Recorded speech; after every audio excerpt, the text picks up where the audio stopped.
Sean bienvenidos a los videos del trolero Link. Bueno, como ya han visto en el título del video, hablaremos de los creadores de la maravillosa y única saga de la leyenda de Zelda y sus fantásticas historias y personajes. Espero que los disfruten y que les ayude a saber más. Shigeru Miyamoto. Shigeru Miyamoto acaba de hacerse con el Premio Príncipe de Asturias de Comunicación y Humanidades.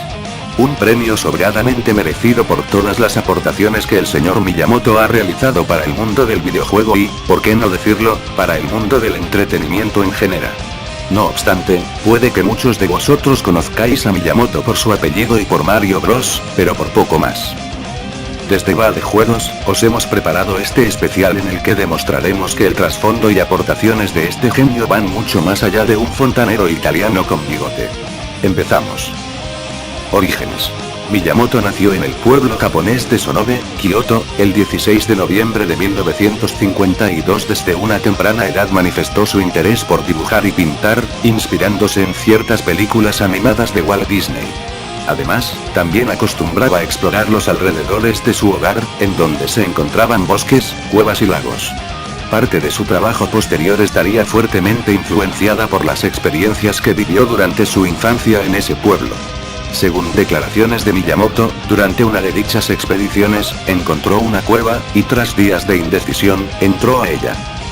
A los 18 años de edad, en 1970, Miyamoto ingresó al Colegio Municipal de Artes Industriales de Kanazawa para estudiar la carrera de diseño industrial y se graduó 5 años después sin un trabajo decidido. Al principio, Miyamoto no planeaba convertirse en un diseñador de videojuegos y tampoco estaba interesado en el ámbito visual. De hecho, después de que se graduara como diseñador, tuvo cierto aprecio hacia el manga e inicialmente planeaba convertirse en un artista de manga profesional. No obstante, tuvo miedo de fallar eligiendo dicha carrera, por lo que eligió los videojuegos. El encuentro de dos titanes. En el año de 1977, cuando tenía 24 años de edad, conoció a Hiroshi Yamauchi mediante un contacto de su padre con este. Y dado que en ese entonces Yamauchi era el presidente de Nintendo y además era un amigo de su padre, Yamauchi lo contrató como artista del personal ese mismo año, pintando paneles de máquinas arcade, y poco después trabajaría como diseñador. El primer trabajo de Miyamoto fue el de artista de personal, pintando paneles de máquinas arcade. Cuando la empresa de Nintendo comenzaba a ramificarse, Miyamoto ayudó con el diseño del primer y original videojuego arcade que operaba mediante la introducción de monedas que la empresa desarrolló, Sheriff, pero debido principalmente a la pérdida de interés de los consumidores por jugar videojuegos, el videojuego no consiguió las ventas esperadas. Ayudó también por primera vez a desarrollar un videojuego con el lanzamiento de 1980 Radar Scope Cop.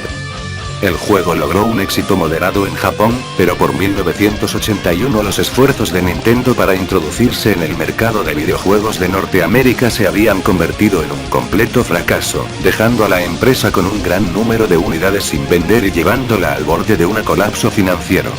En un esfuerzo de conservar a la compañía en pie, el presidente de Nintendo en aquel tiempo, Yamauchi, decidió convertir el fracaso comercial de las unidades de Radar Scope en un nuevo juego arcade.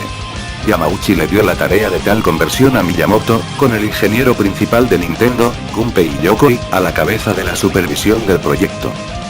Donkey Kong. Miyamoto imaginó muchos personajes y conceptos del argumento, pero finalmente se decidió por un triángulo amoroso entre un gorila, un carpintero, y una chica. Para ello, se inspiró en la rivalidad entre los personajes de cómic Bruto y Popeye por la mujer Olivia. Miyamoto también citó a la historia de La Bella y la Bestia y la película de 1933 King Kong como influencias. Con Donkey Kong, se marcó la primera vez que la formulación de la trama de un videojuego precedió a la programación, en lugar de ser añadida muy simple en el último momento. Miyamoto tenía grandes esperanzas para su nuevo proyecto, pero no tenía el conocimiento suficiente sobre habilidades técnicas como para programarlo por su propia cuenta. Así consultó a varios técnicos acerca de la manera de hacer posible su visión. Cuando Miyamoto solicitó que el juego tuviera múltiples escenarios, el equipo de programación se quejó de que Miyamoto estaba esencialmente pidiéndoles la repetición del juego. Deseaba hacer a los personajes de diferentes tamaños y que estos movieran y reaccionaran de diferentes maneras. No obstante, Yokoi le explicó a Miyamoto que su diseño sería muy complicado de llevar a cabo. Cuando solicitó que el juego tuviera múltiples escenarios, el equipo de programación que estaba conformado por 4 hombres se quejaron de que Miyamoto estaba esencialmente pidiéndoles la repetición del juego, pero eventualmente programaron exitosamente el videojuego.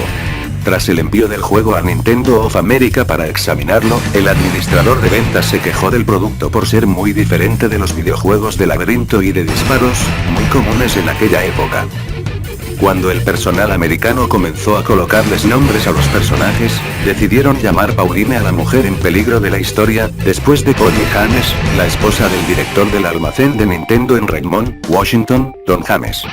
Y al protagonista, que a ese momento era conocido simplemente como Hulpan, le denominaron Mario, en honor de casero del almacén, Mario Seagle.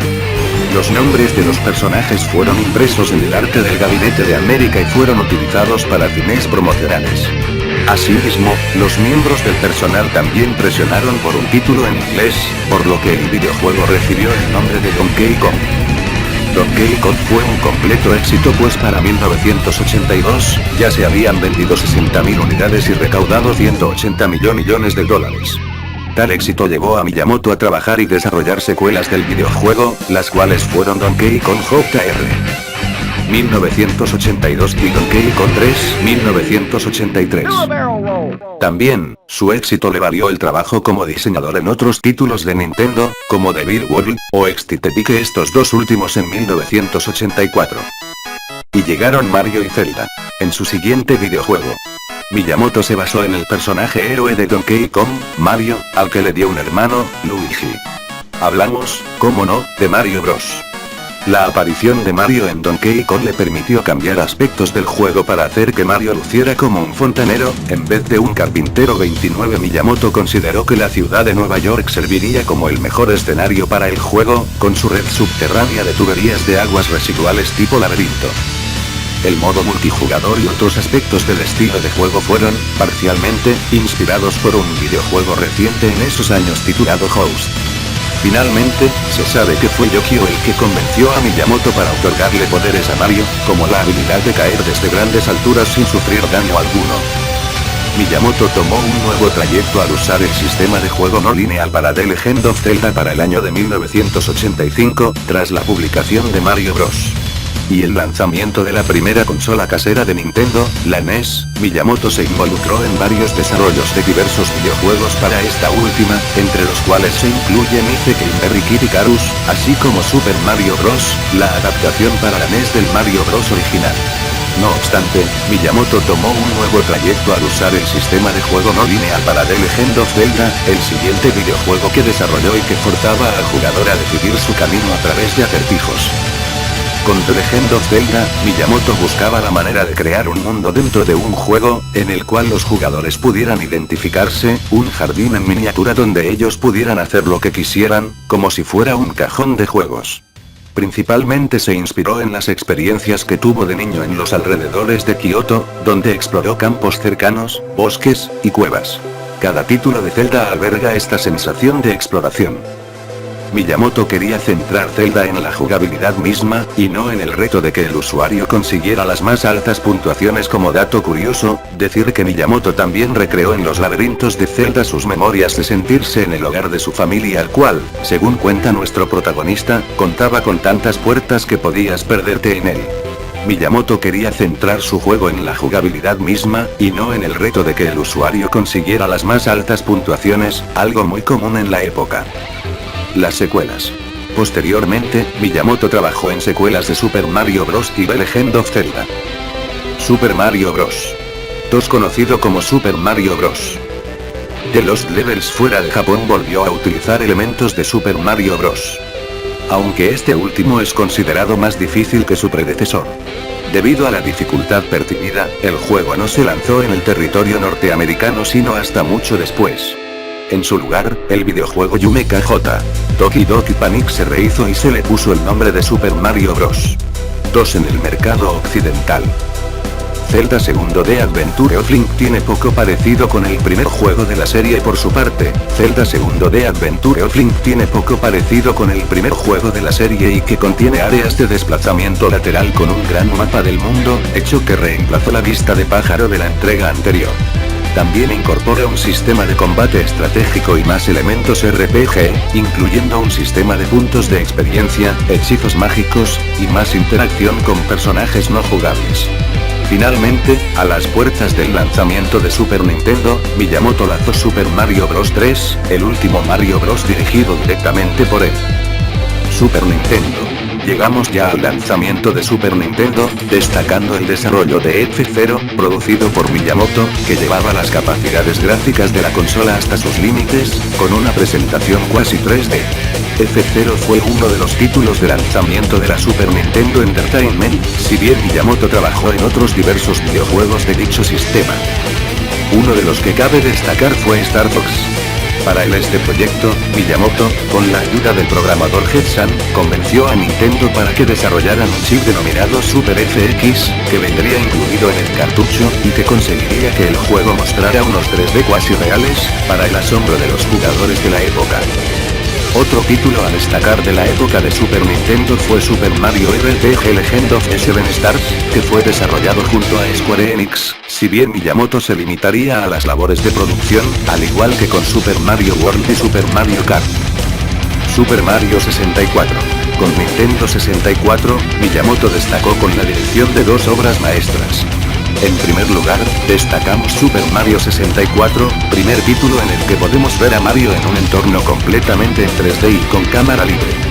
Sin duda toda una revolución para la saga, y un título que sentó las bases maestras de los títulos posteriores protagonizados por un Mario en un entorno en 3D, principalmente, la saga Mario Galaxy. Y por otro lado, nos encontramos con la obra inmortal que fue The Legend of Zelda Ocarina of Time. Este fue el último título hasta la fecha en el que Miyamoto ejerció de director de un juego, puesto que en sus siguientes proyectos, se ha limitado a ejercer de productor. Ocarina of Time es considerado por muchos como el mejor Zelda de todos los tiempos con el permiso de Skyward Sword e introdujo algunas características jugables que se han convertido en estándar del género de la acción/aventura, como son la selección de objetivo y los menús contextuales.